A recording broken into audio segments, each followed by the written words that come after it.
Well, you know, that what comes to mind for me when you talk about kind of that rigorous planning and that really clear communication to the organization, you know, that shared alignment, that shared purpose, and that role clarity is so critical to be able to pivot and handle change like you ended up experiencing in COVID. And so, you know, congratulations on being able to respond to that. You know, thinking back when you were still thinking about how to reposition the business for growth, you had to make decisions about businesses, business lines, how products are delivered, and some of those were, you know, you had to make some tough choices, and some of them were at the expense of short-term profitability, frankly, and which as a public company can't be always easy to communicate at first. So I'm curious, you know, what lessons do you draw from that experience?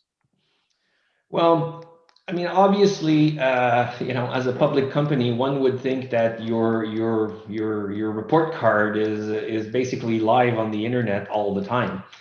Mhm. Well, not so. I believe if you take it from that stand, you will not succeed because the valuation of your company has to be more than just what it is today.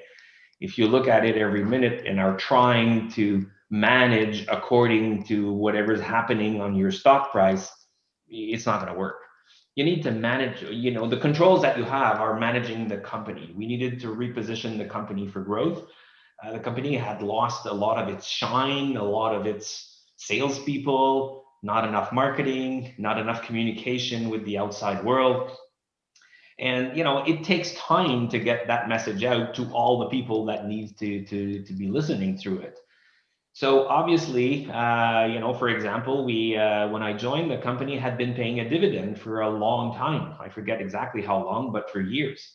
Mhm. And we right away decided this makes no sense. We need to reinvest in the franchise, so let's cut the dividend. Obviously, some of our shareholders who were the type of shareholder that likes dividend just said, "What? We're going," and they sold their stock, which creates downward pressure on the stock. So it's this process that you have to be able to absorb, and you need your board support for that because we did expect to see some pressure on the stock price short term, which also meant that we needed to raise money at a higher dilution point than what could have been possible under different circumstances.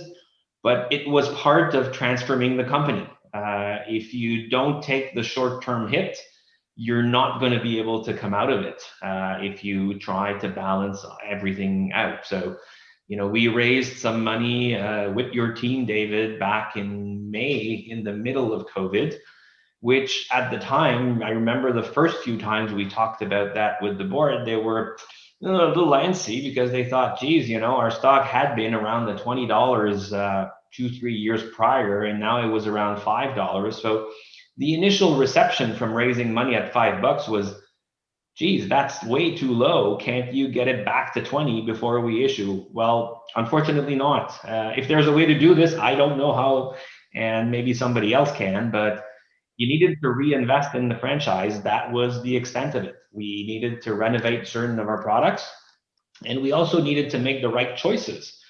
There are some of the business lines that we classified as legacy products in which we know we're not going to be massively investing because it's not possible. The returns just would not work. However, on e-commerce and on strat sourcing, the returns are definitely very, very interesting and appealing.